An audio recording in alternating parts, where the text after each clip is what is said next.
روزے کی حالت میں سو رہے ہیں اور اس میں غسل فرض ہو گیا تو کہتے ہیں کہ روزہ ٹوٹ جاتا ہے، آپ کیا فرماتے ہیں؟ نہیں ٹوٹتا. کچھ لوگ یہ بھی سمجھتے ہیں کہ تھوک یا بلغم نگل جانے سے، اندر لے لینے سے روزہ ٹوٹ جائے گا یا مکروہ ہوگا، اس بنا پر وہ بار بار تھوکتے چلے جاتے ہیں، تو اس متعلق آپ کیا فرماتے ہیں؟ تھوک اور بلغم جتنا بھی ہو نگل گیا تو روزہ نہیں ٹوٹے گا. البتہ طبعی کراہت کی صورتیں بھی اس میں ہوتی ہیں، یا یہ کہ زیادہ تھوک منہ میں جمع کر کے نگلا تو یہ بھی ناپسندیدہ ہے. البتہ روزہ نہیں ٹوٹتا اس سے. یہ ارشاد فرمائی کہ یہ کہتے کہ رات میں اگر غسل فرض ہو جائے تو اب روزہ شروع ہونے کے بعد کلی یا ناک میں پانی افطار کے وقت اب ہی ڈالیں گے، اس سے پہلے نہیں ڈالیں گے. غسل تو کرنا ہے، چاہے وہ روزہ شروع ہو گیا ہے تو اس میں یہ کہ غرغرہ نہ کرے، مگر یہ کہ ہلکی جڑ تک احتیاط سے پانی تو پہنچانا ہوگا اس کو ہر جگہ پر، اور ناک میں بھی پانی تھوڑی احتیاط سے چڑھانا ہے کہ دماغ میں نہ چڑھ جائے. اگر دماغ میں پانی چڑھ گیا تو روزہ ٹوٹ جاتا ہے، جبکہ روزہ یاد ہو. اور یہ وضو میں بھی احتیاطیں کرنی ہے. کیا الٹی آنے سے روزہ ٹوٹ جاتا ہے، وامٹنگ؟ الٹی خود بخود کتنی ہی آئے، چاہے بالٹی بھر جائے، روزہ نہیں ٹوٹتا.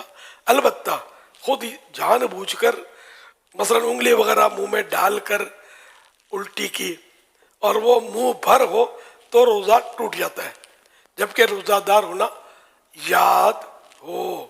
اچھا، منہ بھر کے معنی یہ ہوتے ہیں کہ جیسے اس کو تکلف کے بغیر روک نہ سکے، یوں کر کے روکا تو یہ تکلف ہو نا، اور رک گئی، ورنہ یہ پھاٹک کھلا رہتا تو در کر کے جا رہی تھی. تو اس صورت میں بھی روزہ توڑنے والی ہی یہ قے ہے. کہتے کہ حالت روزہ میں مسواک نہیں کرنی چاہیے، آپ کیا فرماتے ہیں؟ غلط فہمی ہے. جس طرح روزے کے علاوہ مسواک سنت ہے، اسی طرح روزے میں بھی سنت ہے. کوئی اس میں احتیاط ہے؟ احتیاطیں ہیں اس میں کہ بہتر یہ ہے کہ ایسی مسواک استعمال کی جائے جس کا ٹیسٹ اور ریشے، ٹیسٹ یا ریشے منہ میں نہ رہ جائے. اگر مسواک چبانے سے ریشے چھوٹے یا مزہ محسوس ہو تو ایسی مسواک روزے میں نہیں کرنا چاہیے. اگر روزہ یاد ہوتے ہوئے مسواک چباتے، دانت مانجتے، مسواک کرتے ہوئے اس کا ریشہ یا کوئی جز یعنی حصہ حلق سے نیچے اتر گیا اور اس کا مزہ حلق میں محسوس ہوا تو روزہ فاسد ہو یعنی ٹوٹ جائے گا. اور اگر اتنے سارے ریشے حلق سے نیچے اتر گئے جو ایک چنے کی مقدار کے برابر ہوں تو اگرچہ حلق میں ذائقہ محسوس نہ ہو تب بھی روزہ ٹوٹ جائے گا. یہ بھی یہ بات آئی ہے کہ جب تک اذان ہوتی رہے سحری اور کھانا پینا جاری رکھا جا سکتا ہے. روزے سے اذان کا تعلق نہیں ہے. افطار بھی اب جہاں مسجدیں نہیں ہیں، آواز ہی نہیں آتی اذان ہوگی تو کیا کریں گے؟ تو اس لیے وہ ان کا تعلق اذان سے نہیں ہے، اوقات سے، ٹائمنگ سے. تو سحری لوگ کرتے ہیں کہ ادھر کی اذان کی آواز آ رہی ہے، ادھر کی اذان کی آواز ابھی نہیں آئی، تو یہ علم کی کمی کی وجہ سے ایسا کرتے ہیں. ایسا کچھ نہیں ہے. ٹائم اذان نماز کے لیے ہوتی ہے. کہتے ہیں کہ یہ چوٹ وغیرہ لگنے پر جو خون نکل آنے یا خون ٹیسٹ کروانے سے روزے پر کوئی اثر نہیں پڑتا، آپ کیا فرماتے ہیں؟ درست ہے جس نے کہا کہ روزے پر کوئی اثر نہیں پڑتا. روزے میں انجیکشن لگانے سے کیا روزہ ٹوٹ جائے گا؟ جی نہیں. اب یہ کہا گیا کہ روزے میں عطر یا خوشبو سونگھنے سے روزہ ٹوٹ جاتا ہے، یہ بھی غلط فہمی ہے. روزے پر کوئی اثر نہیں پڑتا اس کا. کچھ لوگ سمجھتے ہیں کہ جو مرض یا کسی اور درست عارضے یا بغیر عذر کے روزہ چھوڑ دے تو فدیہ دینا اس کا متبادل ہے، اس کا نعم البدل ہے. جی نہیں، ایسا کچھ بھی نہیں ہے. صرف وہ شیخ فانی کے لیے کہ ایسا بوڑھا آئندہ اس کو روزہ رکھنے کی طاقت آنے کی امید نہیں ہے، ایسا کمزور پڑ گیا ہے، روزہ برداشت ہوتا ہی نہیں ہے، تب جا کر فدیے کی صورت بنے گی. اس میں بھی یہ دیکھنا ہوگا کہ اگر یہ گرمیوں میں نہیں رکھ پا رہا، یہ سردیوں میں رکھ لے گا تو رمضان شریف اگر گرمی میں تو سردی میں قضا کر دے، فدیہ اب بھی نہیں ہے. اچھا، اب بھی یعنی کہ دونوں سیزن میں اس کی کیفیت ہے کہ نہیں کر سکے گا یہ روزہ رکھ، اور اس نے فدیہ بھی ادا کر دیا.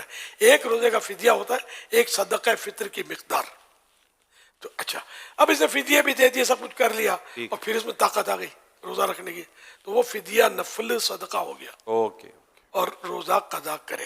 کچھ لوگ سمجھتے ہیں کہ روزے کی حالت میں ٹھنڈک کے لیے نہانا یا کلی کرنا یہ مکروہ ہے، کیا ایسا ہی ہے؟ مکروہ نہیں ہے، منع نہیں ہے. ہاں، اگر پریشانی ظاہر کرنے کے لیے کوئی مطلب یہ کہ کپڑا لپیٹتا ہے یا بار بار کلیاں کرتا رہتا ہے تو اس کا مطلب یہ کرنا یہ مناسب نہیں ہے. عبادت میں دل تنگ ہونا یہ اچھی بات نہیں. کچھ لوگ سمجھتے ہیں کہ کلی کرتے ہوئے اگر غلطی سے پانی حلق سے اتر جائے تو روزہ نہیں ٹوٹتا.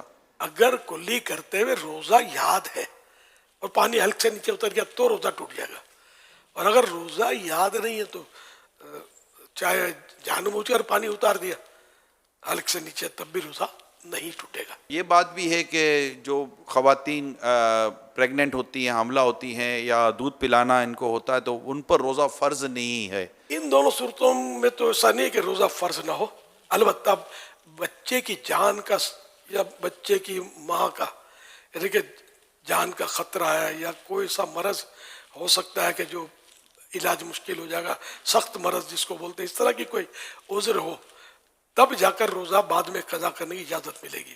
صرف اس کو مطلب یہ کہ حاملہ ہے یا دودھ پلاتی ہے، صرف اس وجہ سے اجازت نہیں ملے گی۔